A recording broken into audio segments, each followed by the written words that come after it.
أعوذ بالله من الشيطان الرجيم بسم الله الرحمن الرحيم رب اشرح لي صدري ويسر لي أمري واحلل عقدة من لساني يفقهوا قولي. So today we begin the explanation on Surah al-Bayyinah, 17th in our series. Now this surah happens to be one of the longest of the short surahs, in that it covers about 11 lines of text in the 13-line Quran. But having said that, it only has 8 ayat, and it's divided into 2 parts, which we'll explain as we go along. So the meaning of the word Bayyinah means the proof or evidence or something that cannot be doubted. Now, what were the 2 things that were not to be doubted was the fact that the Prophet ﷺ was in the midst of the people of Makkah and later in Medina.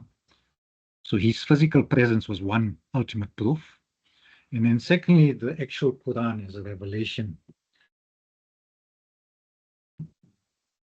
with time over 23 years. And it kind of confirmed all the previous scriptures. We know of at least 4 scriptures called also tablets or books or suhuf. So Sahifa is one and suhuf is a plural. So all in all, these were the 2 proofs of the time, people living in that era when the Prophet was still was alive and conveying the message to everybody. So the word proof is mentioned twice in this surah, in both verse 1 as well as at the end of verse 4. And what it actually does, the surah, is that it spells out the basic tenets of our faith. One of the key foundations of our faith, which is the belief of hell, as well as the existence of a place called heaven, earmarked for either people that do good or do evil, and they will have their ultimate abodes in one of these 2 places. Other alternatives to the meaning is the clear evidence or the clear proof or the clear sign or the evidence. So just very briefly, it starts off in a very unique way with the word lam, which is a negative particle, lam yakunil ladhi. So the faithless, kafaru is the word kafir, kafara, to disbelieve. From the people of the book and the polytheists, they were not set apart. Right? Munfakina is to separate one from the other, to put them in sort of compartments, until this Bayyinah had come to them. What was the Bayyinah? First of all, it was an apostle from Allah, a prophet from Allah, citing the or purified or very valuable scripture or something divinely ordained from Allah. So the 2 things that were divinely sort of put into place historically was the advent of the Prophet living amongst the people, as well as, in this case, the Quran that was being revealed. And in it are upright writings. So kutubun kayyima, kutub is the plural of kitab, and kayyima means upright or established or very valuable or value-adding kind of laws that we need to apply in our lives. Then it moves on to ayah number 4. And those who were given the book did not divide or were not divided except after the proof had come to them. In other words, those who wanted to change or who wanted to convert or become a Muslim, they became an entity on its own.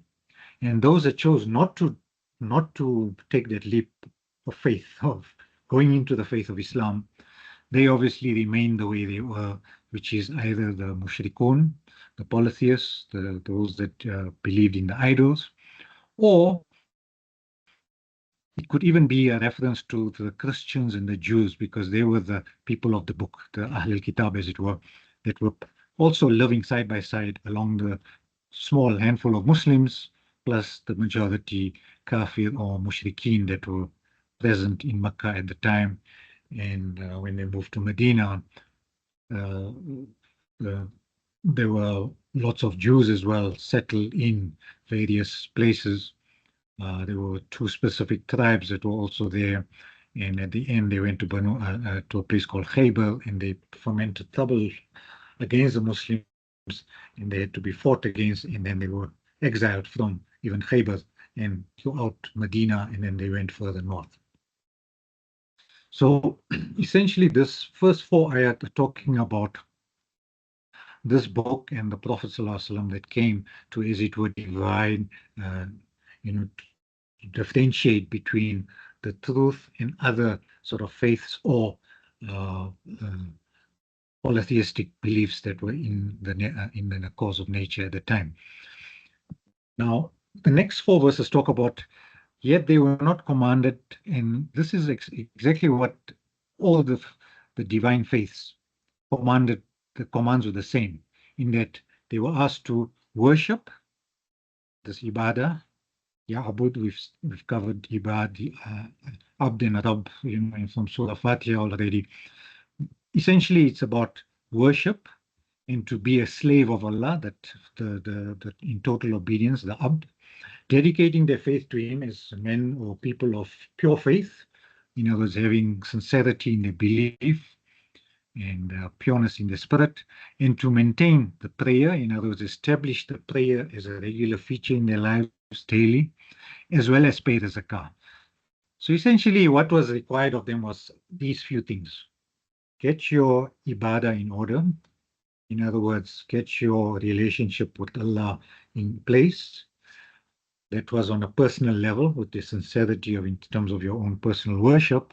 And the second thing is, in terms of you being a community member, you need to do the other thing, which is pay the zakat, or pay the various sadaqahs that we need to give, whether of obligatory nature like the zakat is, or even of the voluntary nature, which is like the sadaqat that we normally do.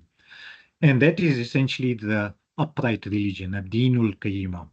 Right? So we had kutubun qayyima before, now we have the upright religion, or the firm religion that essentially asks its worshippers to do these few things. Then it goes on to a description of ayah number 6. Indeed, the faithless from among the people of the book and the polytheists, their final abode will be in the fire of hell, to remain in it da'iman, forever. And these people are described as the worst of creatures, the sharrul bariya. Shar is evil. And then the next two ayah talk about the opposite of this people, that is, those who have faith and do righteous deeds. They happen to be the other side of the spectrum, which is the best of the creatures, the khairul bariya. And what is their reward? First of all, their reward is nearness to their Lord, to Allah. Secondly, the bounty or the jaza or the reward of entering the garden of even the Jannatul Firdaus, or the Jannat, where tajri min tahti al-anhar, there's a lot of streams that flow through it. And they to remain khalidin. Khalid is like forever, to remain there in a state of bliss for perpetuity. And on top of it, it says, Radiyallahu anhum, Allah is pleased with them, and they are also pleased with Allah. In other words, it's the abd and the rabd are like coming together, and in unison, each is appreciating the other's effort and work and what they've done. So they given the ultimate bliss, which is this Jannah. And that is for those who are khashiyah. They had the khawf, or the khushua of the Rabb. In other words, they feared their Lord, and therefore they were given this as a bounty. So this is in a nutshell what the surah is about. Now I'm going to talk about it from a different context, which is, let's look at it. There's a lot of talk about the Abrahamic Accords, and who are these Abrahamic prophets, as it were. Now, if you look at our timeline of the prophets that are mentioned in the Quran, Ibrahim alayhi salam had two wives. Sarah was on the one side and Hajira was the other. And from Hajira, that union gave the birth of the son Ismail, and much lower down, Muhammad sallallahu alaihi wasallam. So the Arab genealogy of Ibrahim's sort of descendants went one line through the one wife. And through Sarah, the other wife, you have the other genealogy of Ishaq, Yaqub, the father of Yusuf, And Yusuf, Surah Yusuf in the Quran, he had 11 brothers, 10 of which were from one wife, and him and Binyamin were from the second wife of Yaqub, and what happened to them. Then in that genealogy also we have Dawood and Suleiman, David and Solomon, and from there you get lower down, coming down to Musa. So the Israelites, the Banu Israel, come from that sort of that lineage on the extreme left. And then in between, there is other sort of intermarriages and all the rest of it. And you have Isa or Jesus alayhi salam as well, coming from the same lineage. So Musa, Isa, and Muhammad are the three prophets regarded as the three major religions of Abraham, and that's what this slide is trying to explain, that this is how we have the Abrahamic religions all believing in the same thing, but obviously with time some religions change things around. Now let's see what I'll just give you a quick overview of the 25 prophets that are mentioned in the Quran by name. The Arabic name is mentioned in this particular column here. In as we know it, as Muslims, we know Adam and Idris and Nuh and Saleh, and this line goes down. The way the know it is Adam and Enoch and Noah and Eber and all the rest of it.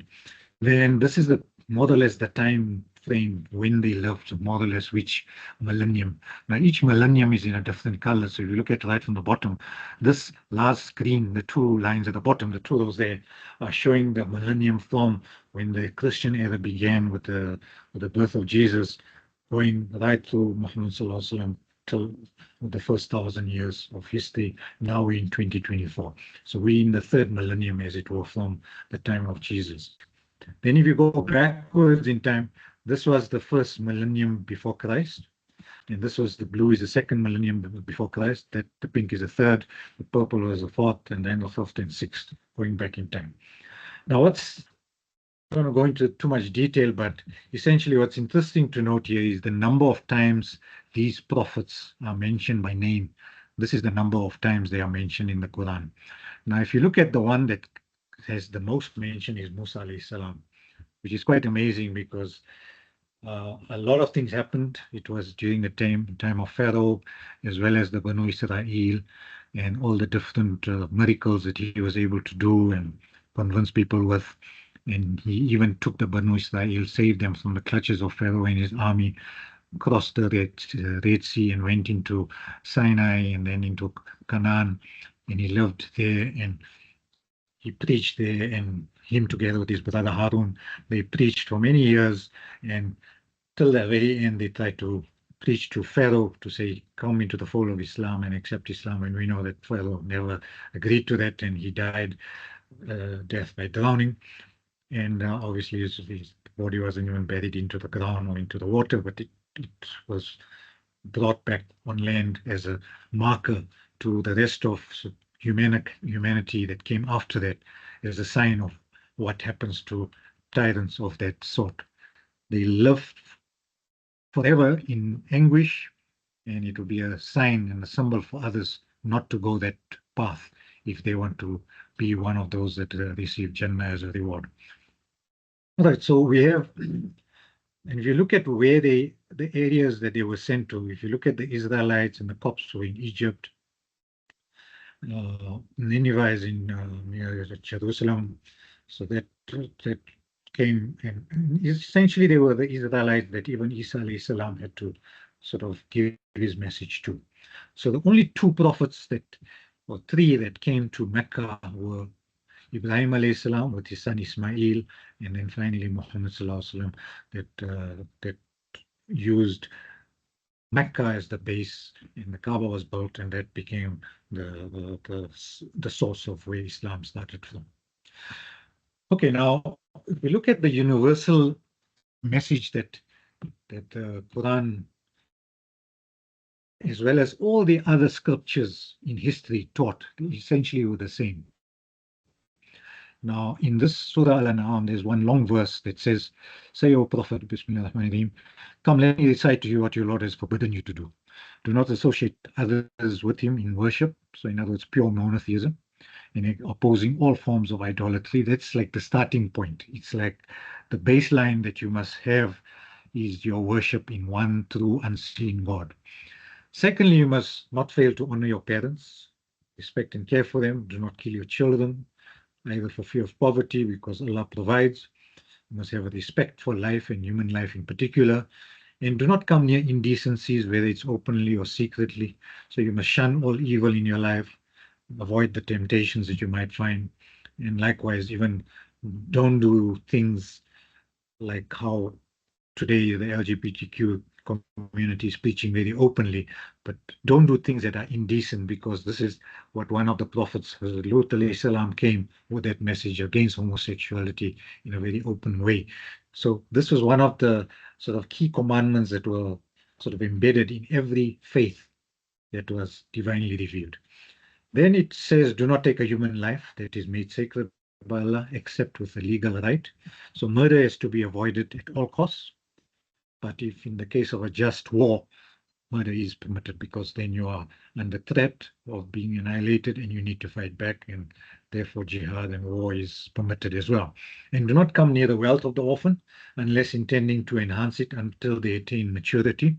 So here we look at our financial dealings, and we're talking of the one segment of community who is the most destitute, the most um, neglected and not looked after. And here the orphan is mentioned in particular, that you must look after their wealth and give it as, if you are trusted as a trustee to look after their wealth, then you must make sure that you invest it properly, or you look after it properly, so that when they become of mature age, you must be able to give it back to them, with obviously even with the income earned on top of it, and give it back to them. So look after the orphans, the widows, look after their property, their well-being. And the verse carries on into give full measure and weigh with justice.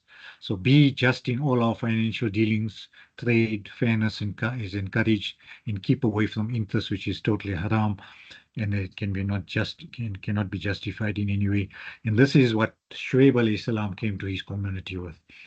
We never require any soul any more than what you can afford to bear. So this is what you must do: maintain a balance in life, how to deal with stresses. You must be able to deal with life and what it poses as challenges to all.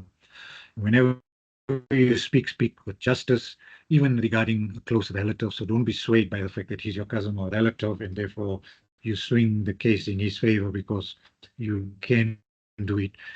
No, you should actually maintain justice, even if it's against a very close relative.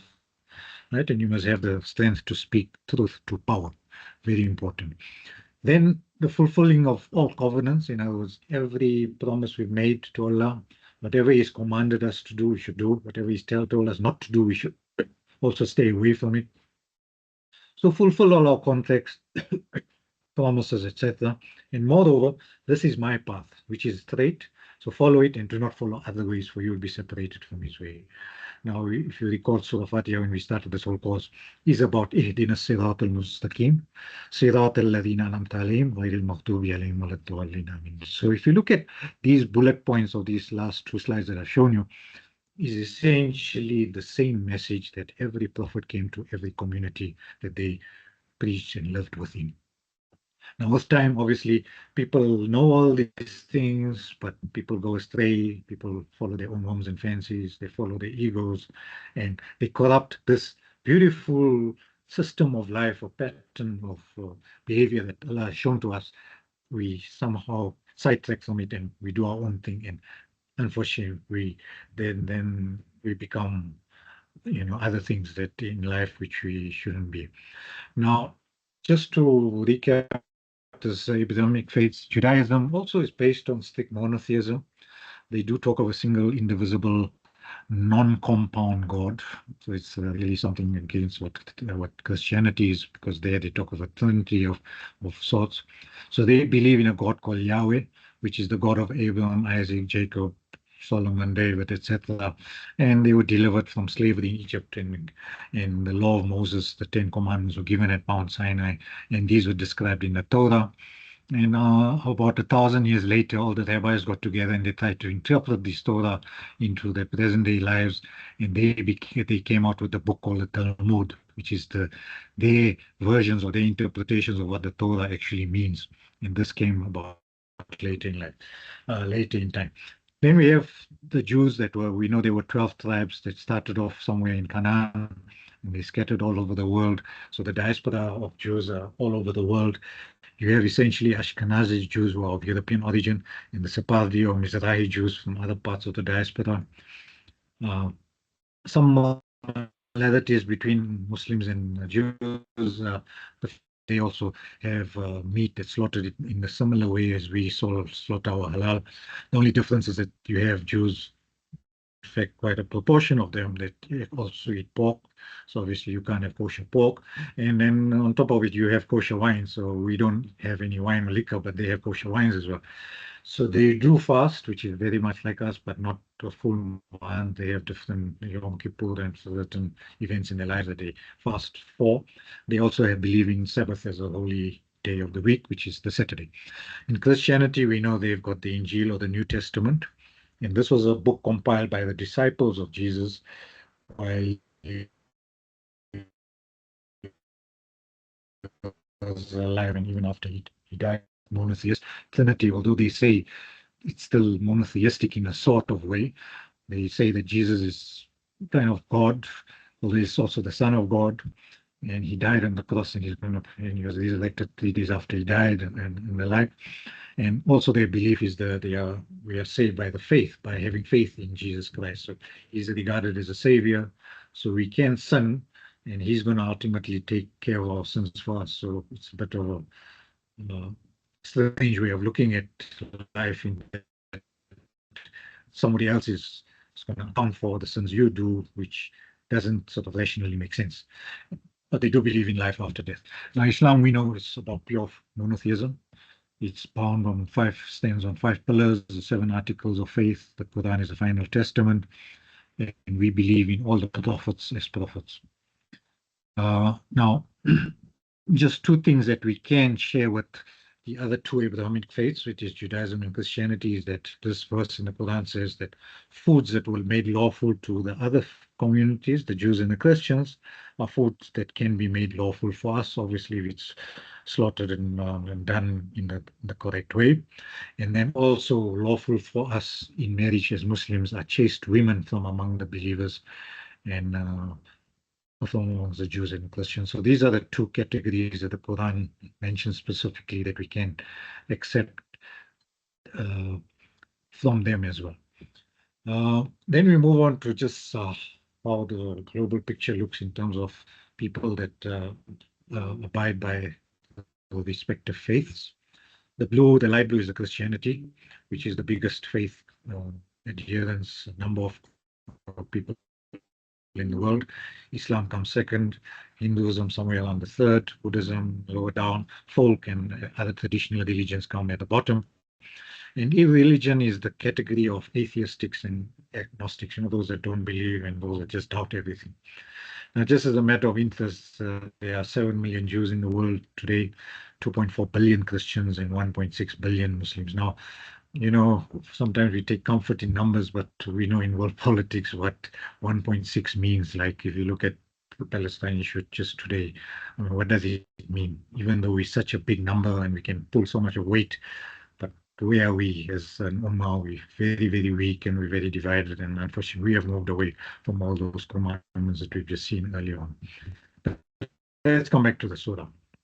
Now, if you look at the first generation of Muslims, obviously when the Prophet started preaching, the very first people that accepted Islam without any doubt was his closest friend Abu Bakr, his wife Khadija, and Hazrat Ali, who was the nephew of the Prophet, is one of the youngest boys that accepted Islam. And if you look at all of these people, they came from having essentially, they were either polytheists or atheists or agnostics or maybe even Christians or Jews, because that was the populace of the day. some of them, and there were four types of people, right? Now, why are we categorizing this? Because I think it applies in all times. We have the group of people that are very clean in their hearts. They're very sincere in what they do. They always talk honestly. They are basically the epitome of what a good human being should be. And Abu Bakr was like that. Khadija, his wife, was like that. And even Waraka ibn Nawfal, he was a Christian, an Arab Christian, like a priest who, when Muhammad Sallallahu Alaihi Wasallam was given that first revelation of Iqra, Khadija took him to her cousin Waraka ibn Nawfal to say, "What can you tell us? Is this who that's holding prophecy or what?" And Waraka confirmed that this is exactly what the Injil talked about, and he confirmed the fact that the Nubuwah or the prophethood was being assigned to the Prophet Muhammad Sallallahu Alaihi Wasallam, and as such he will become the Prophet. So we have, and he actually, although he said all this and he was a very sincere believer and all that, but I don't think he died before he could actually accept Islam. It was in that very short period when he just saw this sign and he was like kind of accepting of the faith already, but he didn't formally accept it, unfortunately. But the thing is, he was clean-hearted, and sort of amenable to the faith. Then we have another category of people that are kind of very clean inside, but outwardly they had other kind of characteristics. But when they saw the light of Islam, even outwardly they changed completely. And two such examples were Hamza and Hazrat Umar radiallahu anhu. They converted very soon after the message was being sort of projected. And once they converted, they obviously became good, strong stalwarts for the cause of Islam. Then we have other people who inwardly they were good people. They were like Abu Jahl was very wise, very generous, very clever, intelligent, a strategic person, thinker. But unfortunately, he was not able to take that plunge, to take that last leap and that leap of faith and enter the fold. He remained an enemy of Islam, although inwardly he was a good person. So we have that kind of group as well. And then obviously the last one was Abu Lahab when we studied Tabbat Yada Abi Lahab. You remember he was like evil on the inside and evil on the outside. He had an evil nature, and outwardly he displayed it as well in terms of his dealings with the Prophet and the first Sahabas and how they were treated and all that stuff. So essentially, this is a characteristic of different kinds of people that lived in the era of the Prophet Sallallahu Alaihi Wasallam. Now, many of them, as time went on, maybe not so much in the Mecca period, but in the Medina period, the last 10 years after those three major wars were fought, many people accepted Islam. Some accepted it sincerely, wholeheartedly, and they became like category 1. Some became like category 2 as well, which were very good people. But some remained that doubtful guys sitting on the fence, the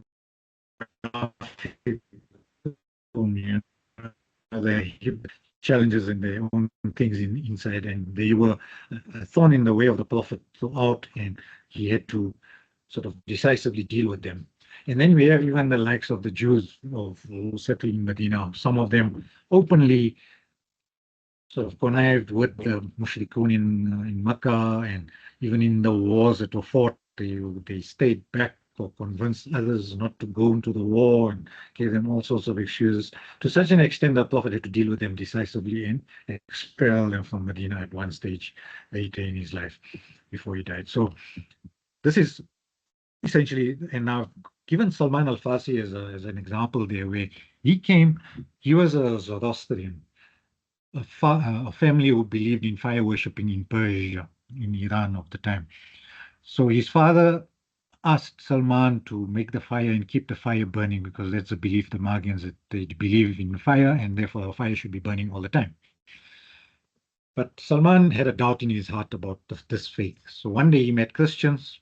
He was so convinced that Christianity was better, he converted. But after converting, he stayed with the bishop, and he saw how this bishop was a wheeler and dealer, and he used to take money from the people and not give it to the poor. And so when he died, Salman actually went to the other people and said, you know what, this man, you people had so much of respect for him as a bishop, but in actual fact, look at what he's got. And he showed them his personal, you know, covered with a whole lot of things in it. So he then, after converting to Christianity, he was still not happy with Christianity. Then he went further. He was looking for further answers. He was sold as a slave to a Jew, and this Jew treated him like a slave. And to get his freedom, somebody had to pay for it, firstly. And secondly, he made another condition. He said, only if you can give me a date plantation with 300 new date palms, and as soon as the date palms ripen, then only will you be given freedom. And the Prophet ﷺ was told about this, and the Prophet ﷺ planted this date palms himself. And lo and behold, within a year, normally date palms take many years to come to fruition. This man got dates, and Salman was freed. And when he was freed, he asked somebody at the time that I want to meet this man called Muhammad. I've heard a lot about him, and what's a sign that I can say that I've met him?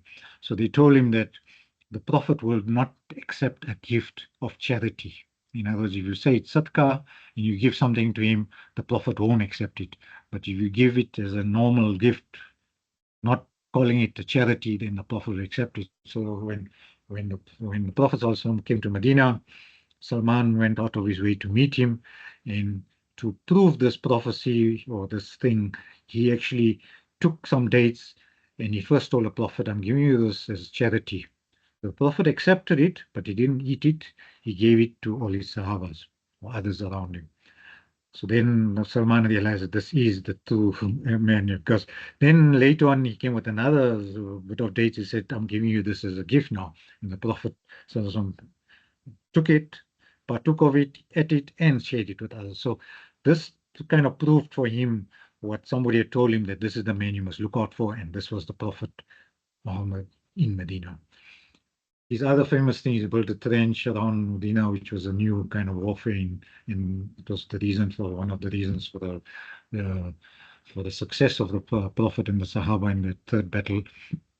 At the end of his life, he lived a very frugal life. He even advised Abu Darda once about duties to his family and to his wife, that he mustn't fast all the time. He must look after his wife and kids as well.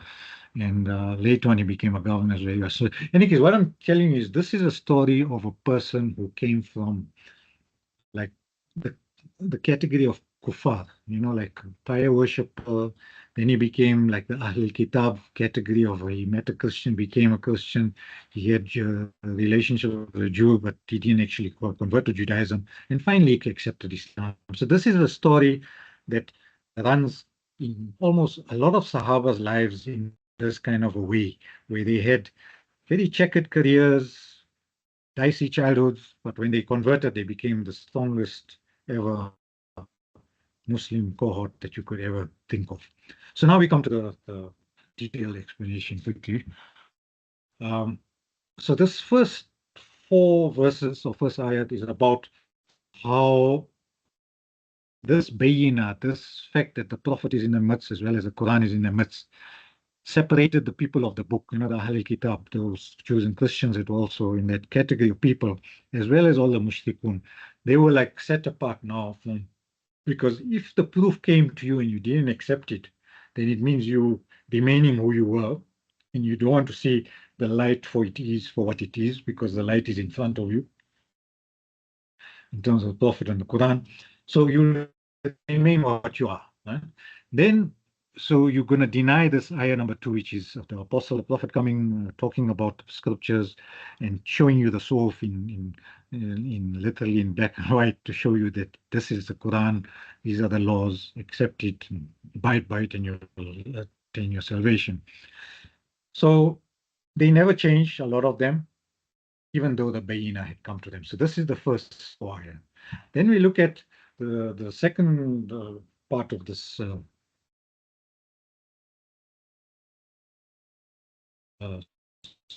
surah that talks of change from into something. You first of all had to, you weren't commanded except to do the following, which is one is Ya'budullah, to worship Allah.